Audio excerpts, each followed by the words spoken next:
ওম শান্তি 24 আগষ্ট 2020 সাকাৰ মুৰলী আজি বাবাই আমাক স্বৰ্দৰ্শন চক্ৰধাৰী হ'ব কাৰণে কৈছে। শাস্ত্ৰত যি শ্ৰীকৃষ্ণ হাতত স্বৰ্দৰ্শন চক্ৰ দেখায়, যি অখুৰক কটা দেখায়, বাস্তৱত ইয়াৰ আধ্যাত্মিক অৰ্থ বাবাই কৈছে অখুৰ মানেনো কোন? অখুৰ হৈছে যাৰ মাজত আখুৰি অৱগুণ আছে।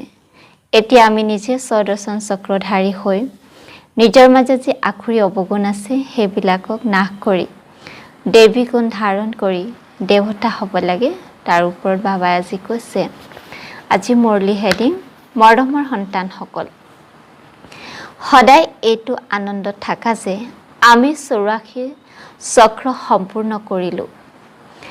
এতিয়া নিজৰ ঘৰলৈ যাওঁ। বাকী অলপ দিনৰ বাবে এই কৰ্ম ভোগ আছে। প্ৰশ্ন, বিকৰ্মাজিত হ'বলগীয়া সন্তানসকলে বিকৰ্মৰ পৰা হাত সাৰি থাকিবলৈ কোনটো কথাৰ ওপৰত বহুত ধ্যান দিব লাগে?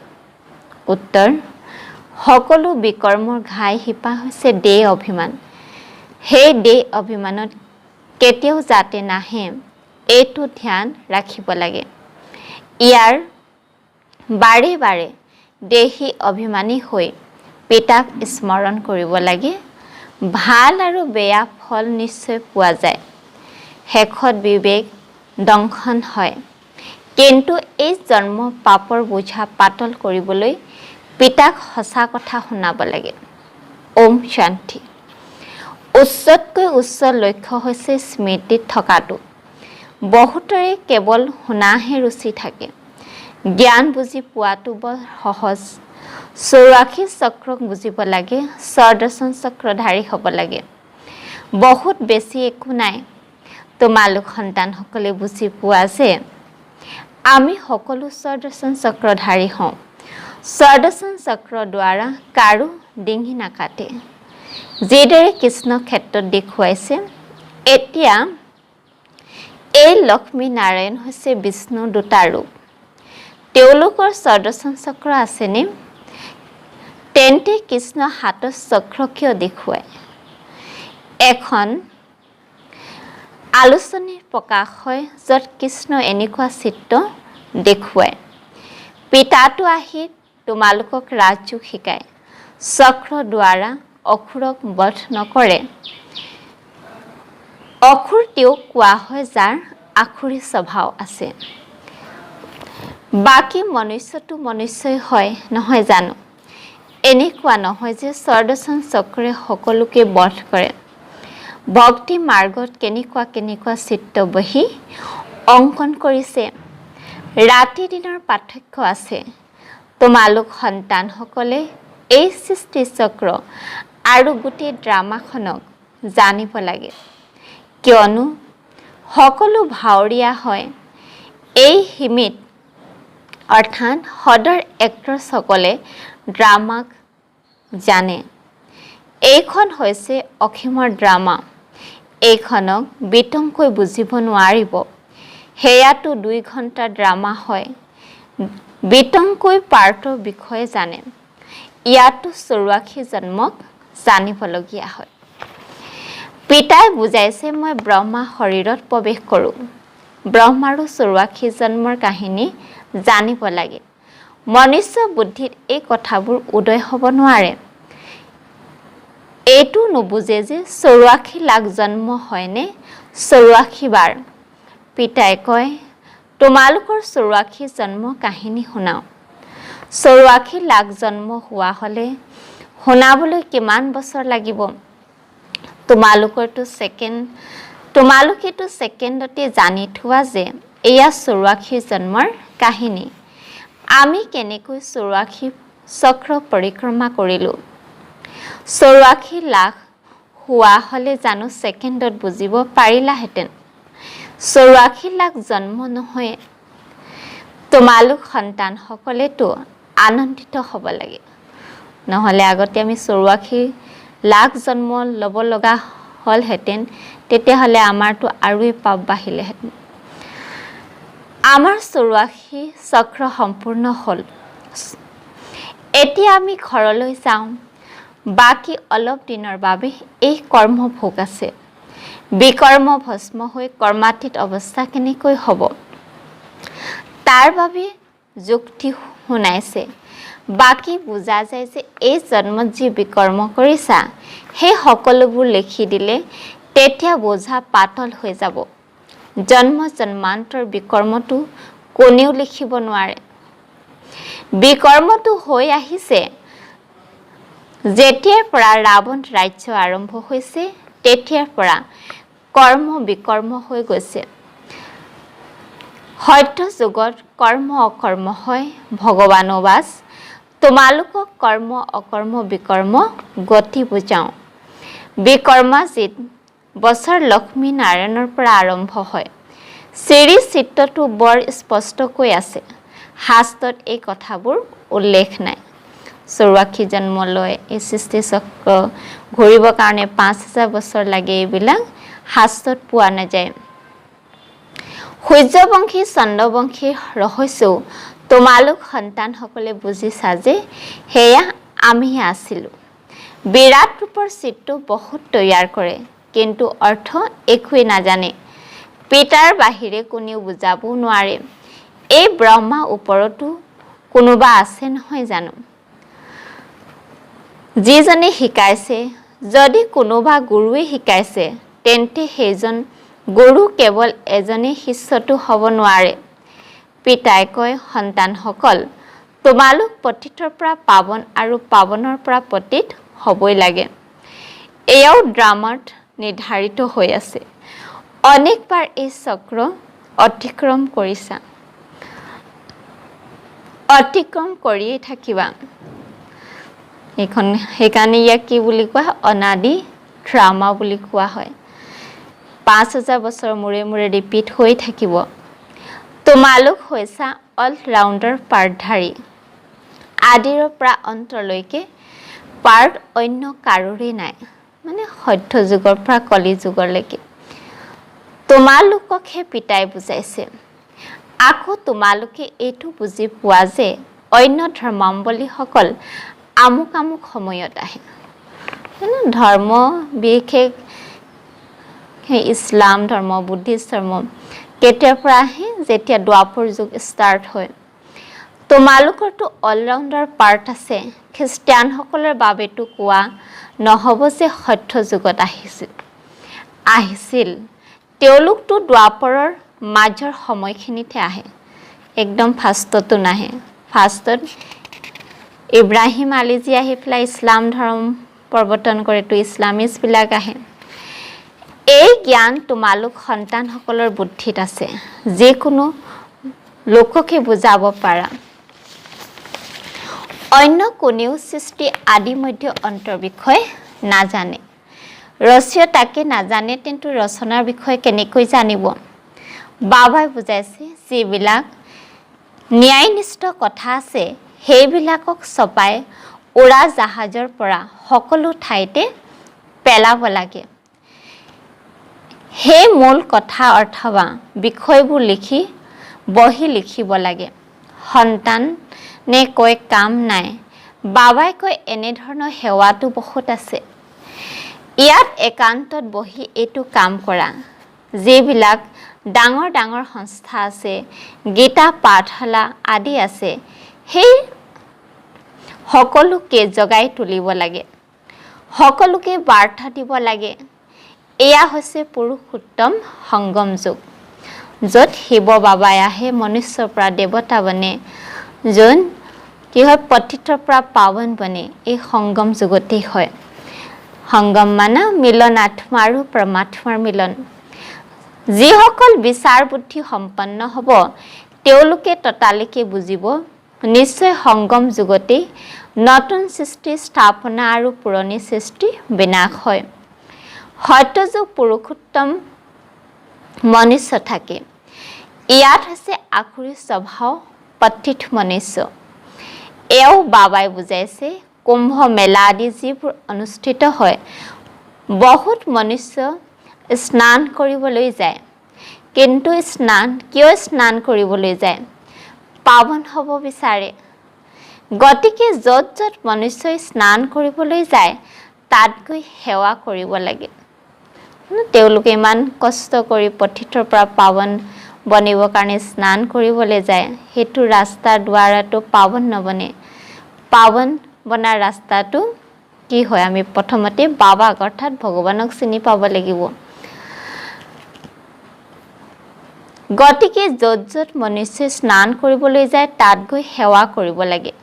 মনুষ্যক বুজাব লাগে যে এই পানী কোনো পতিত পাৱনী নহয়। তোমালোকৰ ওচৰত চিত্ৰও আছে। গীতা পাঠশালাবোৰত গৈ প্ৰচাৰ পত্ৰিকা বিলাব লাগে। সন্তানসকলে সেৱা বিচাৰে। এইটো বহি লিখা গীতাৰ ভগৱান পৰমপিতা পৰমাত্মা শিৱ শ্ৰীকৃষ্ণ নহয়। আকৌ তেওঁ জীৱন বৃত্তান্ত মহিমা লিখে। শিৱ বাবাৰ জীৱন বৃত্তান্ত লিখা। তেতিয়া তেওঁলোকে নিজেই বিচাৰ কৰিব। এইটো পইণ্ট লিখিব লাগে যে পতিত পাৱন কোন হয়। তাৰ পাছত শিৱ আৰু শংকৰৰ পাৰ্থক্য দেখুৱাব লাগে। শিৱ বেলেগ হয়, শংকৰ বেলেগ হয়। এইটো বাবাই বুজাইছে যে কল্প ৫,০০০ বছৰ হয়। মনুষ্যই ৮৪ জন্ম লয়, ৮৪ লাখ নহয়। এই মুখ্য মুখ্য কথাবোৰ চমুকৈ লিখিব লাগে, যিবোৰ উৰাজাহাজৰ পৰা পেলাব পাৰি বুজাব পাৰে। যিদৰে এই গোলক ইয়াত স্পষ্টকৈ দেখুওৱা হৈছে, আমুক আমুক ধৰ্ম আমুক সময়ত প্ৰতিষ্ঠা হয়। সেয়েহে এই গোলকো থাকিব লাগে। সেইবাবে মুখ্য 12খন চিত্ৰ কেলেণ্ডাৰো ছপাব পাৰা, য'ত সম্পূৰ্ণ জ্ঞান আহি যায় আৰু সেৱা সহজতে হ'ব পাৰে। এই চিত্ৰবোৰ অতি জৰুৰী। কেনেকুৱা চিত্ৰ তৈয়াৰ কৰিব লাগে, কি কি পইণ্ট লিখিব লাগে, সেয়া বহি লিখা। তোমালোকে গুপ্ত বেশত এই পুৰণি সৃষ্টি পৰিৱৰ্তন কৰি আছা। যে এনেকুৱা এটা কলিযুগৰ সময়তে নতুন দুনিয়া স্বৰ্গ বনি আছে, কাৰো বুদ্ধিত নাই। কিন্তু পৰমাত্মাই আহি পেলাই কেনেকৈ আমাক দৈবিক গুণ ধাৰণ কৰায়, পুৰণি সৃষ্টিক নতুন কৰি আছা, সেইটো কথা আমি ব্ৰাহ্মণবিলাকেহে জানো। সেইকাৰণে বাবাই কৈছে অজ্ঞাত যোদ্ধা হোৱা, তোমালোকক কোনেও নাজানে। বাবাও গুপ্ত, জ্ঞানো গুপ্ত। ইয়াৰ কোনো শাস্ত্ৰ আদি ৰচা নহয়। অন্য ধৰ্ম প্ৰতিষ্ঠাপকৰ বাইবেল আদি ছপোৱা হয়, যিবিলাকক পঢ়ি আহিছে। প্ৰত্যেক ধৰ্মই ছপায়, তোমালোক আকৌ ভক্তি মাৰ্গত ছপায়। এতিয়া ছপোৱা নহয়, কিয়নো ইয়াততো এই শাস্ত্ৰ আদি সকলো নাশ হৈ যাব। এতিয়া তোমালোকে বুদ্ধিৰে কেৱল স্মৰণ কৰিব লাগে। পিতাৰ ওচৰতো বুদ্ধিত জ্ঞান আছে। কোনো শাস্ত্ৰ আদি পঢ়ে জানো, তেওঁতো জ্ঞানেৰে পৰিপূৰ্ণ হয়। নলেজফুলৰ অৰ্থ আকৌ মনুষ্যই বুজি লয় যে সকলোৰে অন্তৰৰ কথা জানোতা। ভগৱানে দেখা পায়, সেইবাবেতো কৰ্ম ফল দিয়ে। পিতাই কয় এই ড্ৰামাত নিৰ্ধাৰিত হৈ আছে। ভগৱানে কৰ্ম ফল নিদিয়ে, কিন্তু আমি যি কৰ্ম কৰোঁ তাৰ ফল আমি নিজে নিজে ভুগিব লগা হয়। ড্ৰামাত যি বিকৰ্ম কৰে তাৰ বাবে শাস্তি ভোগ কৰি গৈ থাকে। ভাল বা বেয়া কৰ্মৰ ফল পোৱা যায়, সেয়া লিখিত ৰূপততো একো নাই। মনুষ্যই বুজিব পাৰে যে কৰ্ম ফল পৰৱৰ্তী জন্মত পোৱা যায়। অন্তিম সময়ত আকৌ বহুত বিবেক দংশন হয়। মই এইটো পাপ কৰিছোঁ, অনুতাপ হয়। সকলো স্মৃতিলৈ আহে। যেনেকুৱা কৰ্ম তেনেকুৱা জন্ম পাবা। এতিয়া তোমালোক বিকৰ্মাজিত হোৱা, সেয়েহে এনেকুৱা কোনো বিকৰ্ম কৰিব নালাগে। সকলোতকৈ ডাঙৰ বিকৰ্ম হৈছে দেহ অভিমান হোৱাটো। বাবাই বাৰে বাৰে কয়, দেহী অভিমানী হৈ পিতাক স্মৰণ কৰা, পবিত্ৰটো হৈ থাকিবই লাগে। সকলোতকৈ ডাঙৰ পাপ হৈছে কাম কটাৰী চলাওতা। ইয়ে আদি মধ্য অন্ত দুখ দেউতা হয়। সেইবাবে সন্ন্যাসীসকলে কয় এয়া তাক পিস্তা সমান সুখ, মানে তেনে তাকৰীয়া সুখ পোৱা যায়। তাত দুখৰ নাম নাথাকে। সত্য যুগত দুখ নাথাকে, কাৰণ বিকাৰ নাথাকে। ইয়াত দুখেই দুখ। সেইকাৰণে সন্ন্যাসীসকলৰ বৈৰাগ্য জন্মে। কিন্তু তেওঁলোক জংঘললৈ গুচি যায়। তেওঁলোক হৈছে সদৰ বৈৰাগ্য, তোমালোক হৈছে বেসদৰ বৈৰাগ্য। এই জগতখন চি চি হয়, বহুত লেতেৰা। সকলোৱে কয় বাবা আহি আমাক দুখ হৰণ কৰি সুখ দিয়া। পিতাইহে দুখ হৰ্তা সুখ কৰ্তা হয়। তোমালোক সন্তানসকলে বুজি পোৱা যে নতুন সৃষ্টিত এই দেৱতাসকলৰ ৰাজ্য আছিল। তাত কোনো প্ৰকাৰৰ দুখ নাছিল। যেতিয়া কোনোৱে শৰীৰ ত্যাগ কৰে তেতিয়া মনুষ্যই কয় স্বৰ্গবাসী হ'ল। কিন্তু এইটো জানো বুজি আমি নৰকত আছোঁ। আমি যেতিয়া মৰিম তেতিয়া স্বৰ্গলৈ যাম। কিন্তু তেওঁ স্বৰ্গলৈ গ'ল নে ইয়াত নৰকলৈ আহিল, একো বুজি নাপায়। তোমালোক সন্তানসকলে 3জন পিতাৰ ৰহস্য সকলোকে বুজাব পাৰা।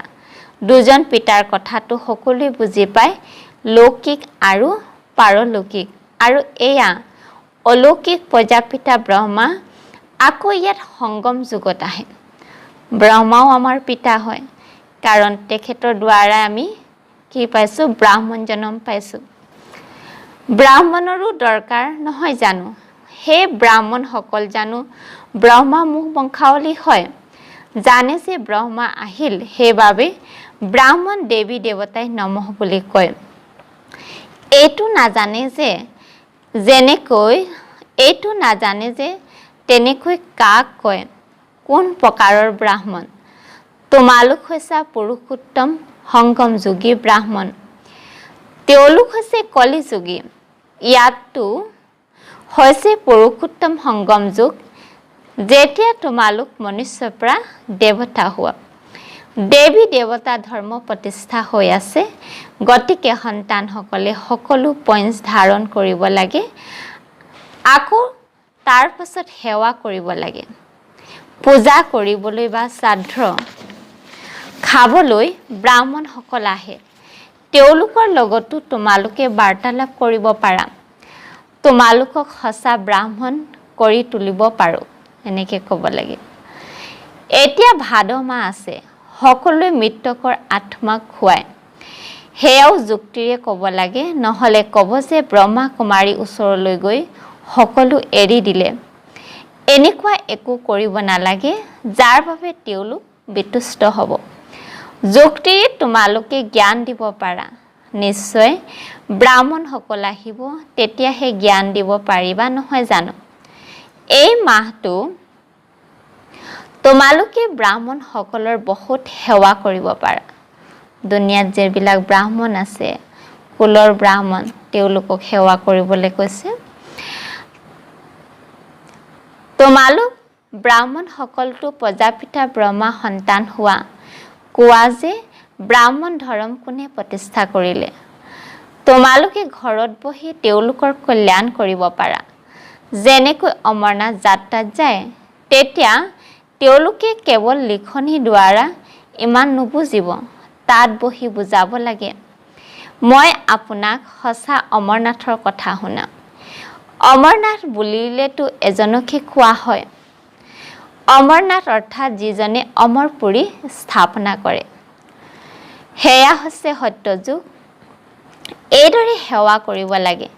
তালৈ খোজকাঢ়ি যাবলগীয়া হয়।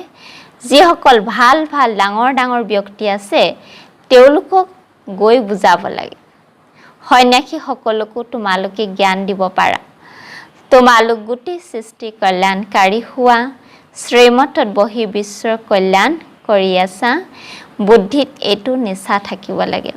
ভাল বাৰু, অতি মৰমৰ কল্পৰ পাছত পুনৰাই লগ পোৱা সন্তানসকলৰ প্ৰতি মাতা পিতা বাপ দাদা স্নেহপূৰ্ণ স্মৰণ আৰু গুড মৰ্ণিং।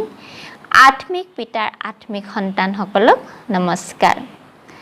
ধাৰণাৰ বাবে মুখ্য সাৰ পইণ্ট 1ত কৈছে যেতিয়া একান্ত বা আজৰি পোৱা তেতিয়া জ্ঞানৰ ভাল ভাল পইণ্টছ অৰ্থাৎ মূল কথাৰ ওপৰত বিচাৰ সাগৰ মন্থন কৰি লিখিব লাগে।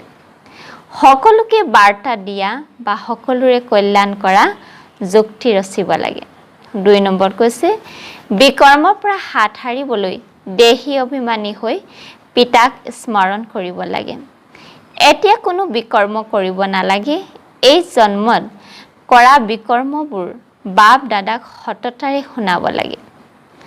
বৰদান সম্পূৰ্ণতা দ্বাৰা সন্তুষ্টিৰ অনুভৱ কৰোঁতা হৰ্ষিত বিজয়ী হোৱা। বিস্তাৰত কৈছে যি সৰ্ব খাজানাৰে অৰ্থাৎ সম্পত্তিৰে সম্পূৰ্ণ হয় তেওঁ সদায় সন্তুষ্ট হয়।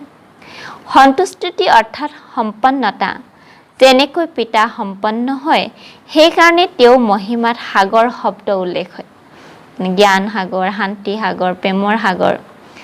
তেনেকৈ তোমালোক সন্তানসকলৰ মাজত সাগৰ অৰ্থাৎ সম্পন্ন হোৱা তেতিয়া সদায় আনন্দত নাচি থাকিবা। অন্তৰত আনন্দৰ বাহিৰে অন্য একো আহিব নোৱাৰে। স্বয়ং সম্পন্ন হোৱাৰ বাবে কাৰো দ্বাৰা বিৰক্ত হ'বলগীয়া নহয়। যিকোনো প্ৰকাৰৰ খেলিমেলি বা বিঘিনি এক খেল যেন অনুভৱ হ'ব। সমস্যা মনোৰঞ্জনৰ সাধন হৈ পৰিব। নিশ্চয় বুদ্ধি হোৱাৰ বাবে সদায় হৰ্ষিত আৰু বিজয়ী হ'বা। শ্লোগান বিকট পৰিস্থিতিবোৰক ভয় নকৰিবা। তাৰ পৰা পাঠ শিকি নিজক পৰিপক্ক কৰি তোলা। ওম শান্তি।